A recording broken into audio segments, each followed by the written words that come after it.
Hey guys, Keaton here from TechSmart, and today we're going to be comparing the two hottest consoles on the market right now, the Xbox One to the PlayStation 4. These consoles are absolutely fantastic, and they're the same in some categories and then definitely different in others in terms of pricing, specifications, and just overall usage. So before I forget here, if you guys want to win a PlayStation 4 or an Xbox One, drop me a comment down below and give this video a like, as it lets me know you guys want more giveaways like this, and I'd be more than happy to go and give a few of these consoles away to you guys, and in some cases I'll just pick a few of you guys from the comments to go and win one of these brand new beasts.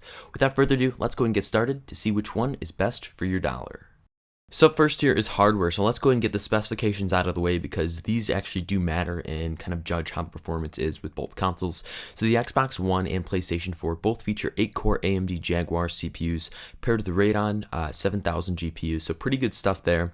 The Xbox One clocks in at 1.7 GHz and the PlayStation 4 clocks in at around 1.8 GHz, but both the PlayStation 4 and the Xbox One are only using 8 cores as 2 of the other cores are reserved for other tasks. So in terms of units here, the Xbox One features 12 units as the PlayStation 4 features 18 units, and 10% of the GPU on the Xbox One is being used for the Kinect system that just comes in the box, as the entire GPU is being used for the PlayStation 4. So on the PlayStation 4, and this is where it really starts to kind of get separated here, there's a 50% larger GPU than the Xbox One, and that might not sound a lot because the specifications really do kind of remain the same, but it is amazing in terms of gaming, and it's definitely significant when you go and look at it like that. So in terms of RAM here, they both feature 8 gigabytes, but the Xbox One features 8 gigabytes of DDR3 RAM, as the PlayStation 4 features 8 gigabytes of DDR5 RAM. Definitely a pretty big difference there. But at the end of the day, specs are specs, and it really comes down to how developers use those specifications to give you a pleasurable experience on both consoles. So in terms of design and aesthetics here, the PlayStation 4 features almost a parallelogram shape, and I think it looks absolutely sexy. It really looks nice under a set-top box or just things along those lines. And then the Xbox One looks like a VCR from 1980s. It is just massively thick, and I'd even say it's about 1.5 times the size of the PlayStation 4. But unless you're going to be just traveling these around a lot, it's not really going to matter, as it's just going to be sitting on a shelf most of the time. But if you are traveling it around a lot, or you are just traveling around, that could be a big buying aspect to go with the PlayStation 4 over the Xbox One. But I really like the design. I think it looks great. I'm not a big fan of the glossy aspects that's featured on the top of the PlayStation 4 and then the right side of the Xbox One. It picks up fingerprints like nobody's business, and you kind of get disappointed a lot and want to clean it with Windex or just a dust cleaner, just things along those lines.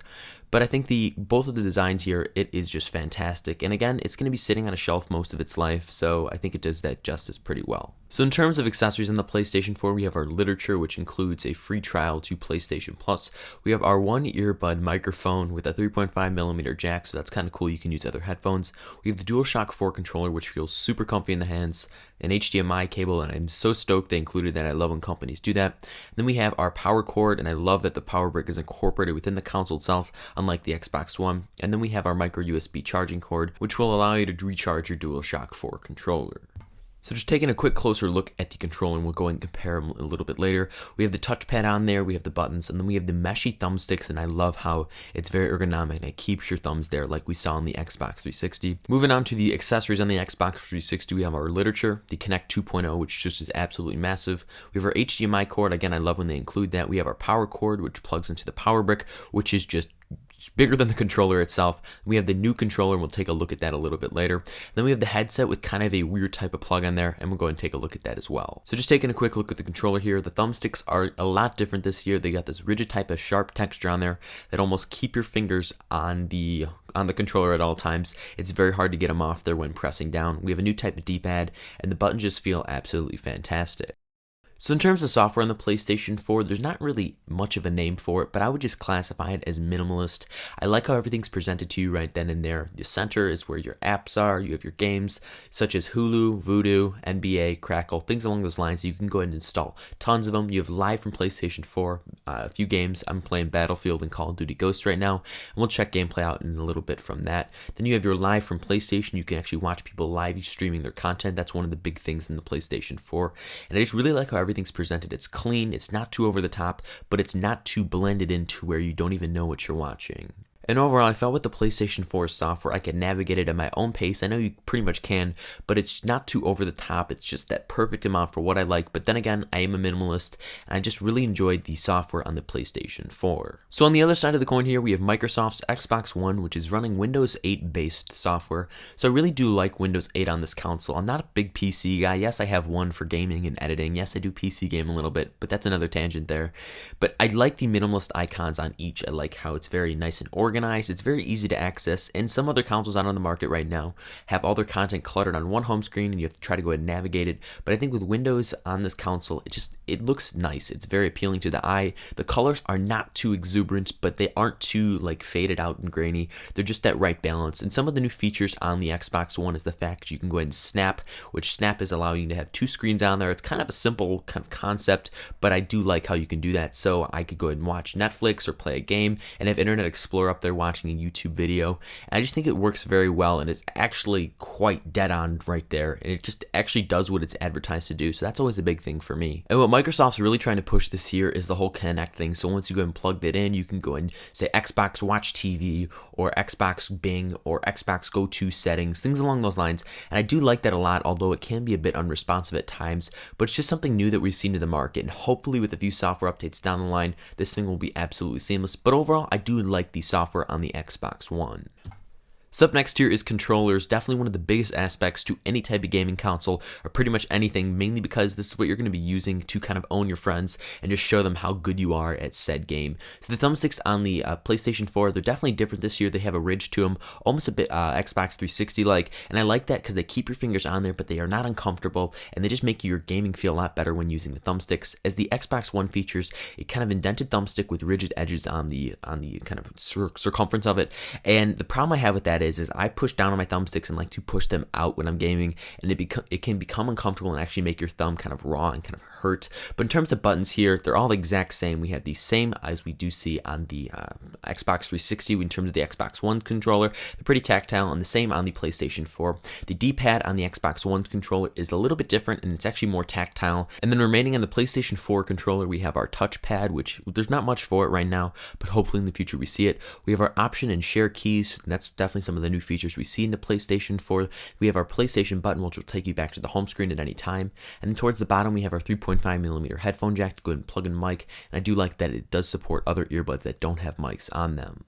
And then to the Xbox One controller here, we have our option and select, and then we have our guide button, which all feel really great and mushy, and I do like that feeling on this controller. And finally, on the flip side of both the Xbox One and PlayStation 4 controller, we have the bumpers, triggers, and we have a light bar and micro USB port. The triggers and bumpers on here feel fantastic. They are so mushy, they're tactile, you can easily go ahead and press them. It's not hard like it was before, and it's actually going to give you quicker fire if you're playing games that actually require the triggers on them, but they just feel fantastic in the hands. The only little gripe I have about it is on the Xbox One controller, depending on where you press on the bumpers, it can be a bit difficult, so you're going to want to try to focus your fingers towards the ends of the bumpers.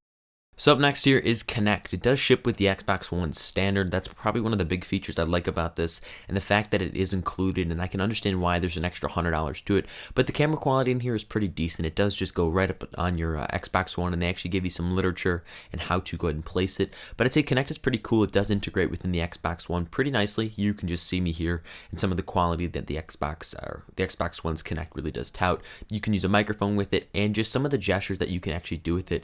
It's kind of cool, although your arm can get pretty tired after a while because you are holding it up, and oftentimes it doesn't recognize your arm, or sometimes the commands don't work. But I do think down the line this could be something valuable. I do like the microphone on it as well, because it can pick up your audio pretty nicely when you want to say Xbox Go To settings or something along those lines.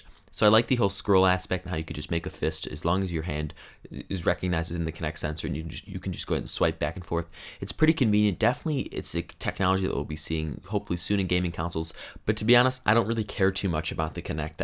I don't really want to go ahead and wave my hands up in the air. Like, I just don't care and just try to go ahead and change menus. I'd rather just do it with a controller because I know it will work when I want it to, versus having to kind of screw around with the whole Kinect sensor to make sure it actually picks up what your hands are wanting to do.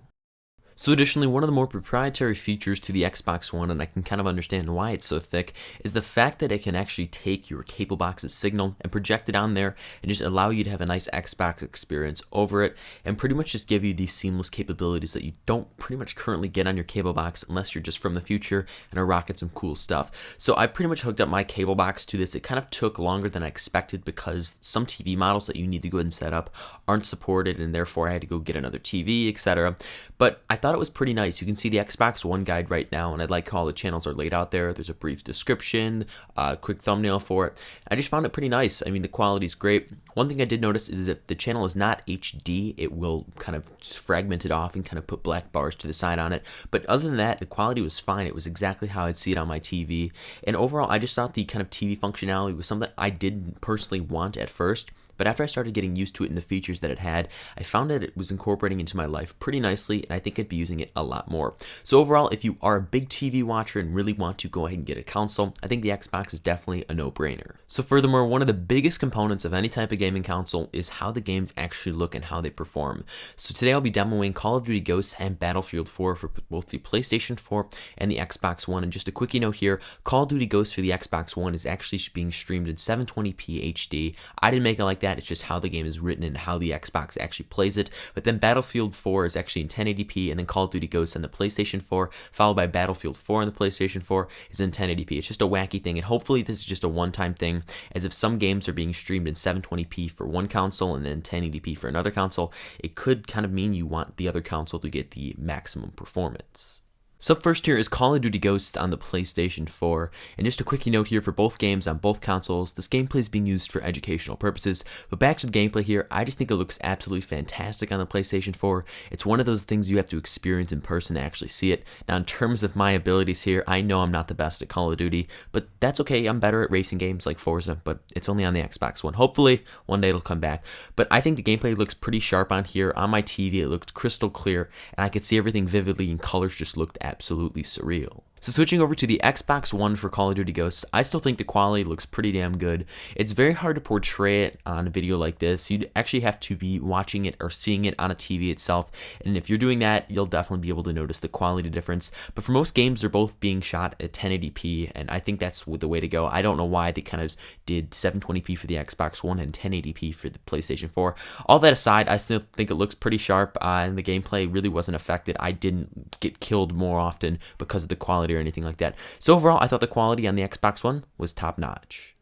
So up next here is Battlefield 4 on the PlayStation 4, and I gotta tell you guys, this fast-paced action side-to-side game just looks fantastic on the PlayStation 4. In my TV, I was just completely blown away by it, and it's gonna do the same on both the Xbox One and PlayStation 4. Content just looks fantastic, colors are vivid, they're sharp, you can see pretty much every single detail if you really try to hone in on something, and I just thought overall this content was fantastic. So on the Xbox One, Battlefield 4 again looks crystal clear sharp, it's being streamed in 1080p this time, and I was just able to pick up every single detail on there on my TV. And again, this is something you actually have to see in person to witness how great the quality truly is. So overall, Battlefield 4 was an absolute treat to use on the Xbox One.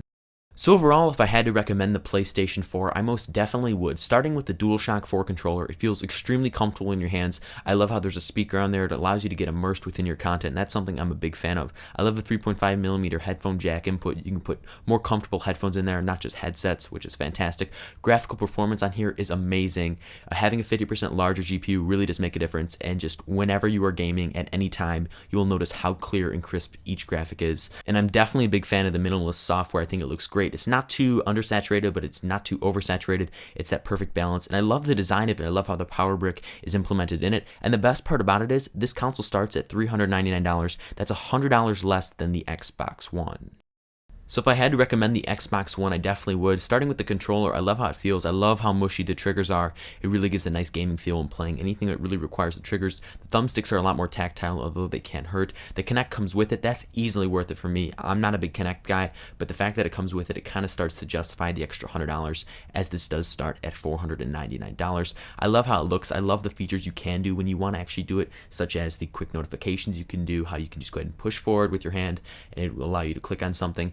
and I love how the graphics actually perform despite some games streaming in 720p HD.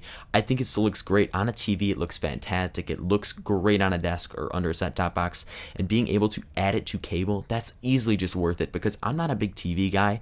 I don't really see a point, as there's this cool thing called YouTube, but now that you can hook up your cable box and it's just very streamlined and easy to use, I'm definitely going to start watching TV more, but that's not good for productivity. So for $499, it's easily worth it with the cable and connect features only. Thank you guys so much for watching this video where we directly compared the brand new PS4 to the brand new Xbox One. These consoles are absolute beasts, and if you hook it up to any type of TV, maybe even a 4K TV, prepare for your eyes to be absolutely melted. They're seriously that good. It's actually going to be a tough decision for any type of consumer to pick one up this season, mainly because these consoles offer so many great different things, and the price points on them are highly competitive. If you guys enjoyed this video, go ahead and drop me a like, as it lets me know you guys want more gaming content, as this is something new I'm trying out, and I'd be more than happy to go and produce more gaming content when it does come out in the near future. Also, drop me a comment down below letting me know which console you like the most. Do you even like consoles at all? Do you even like gaming? Are you someone who likes to use the GameCube from way back in the early 2000s? I don't even know if some of you watching my videos even remember that. Also, go and subscribe to the channel to be notified first when I produce a brand new video. It's free, it's cool, and it lets you know when a new video is out on some cool pieces of tech. We got tons more tech left in 2013, and then as soon as 2014 kicks off, it all starts back over again. Thank you guys so much once again, and I look forward to seeing you in my next video. Bye-bye.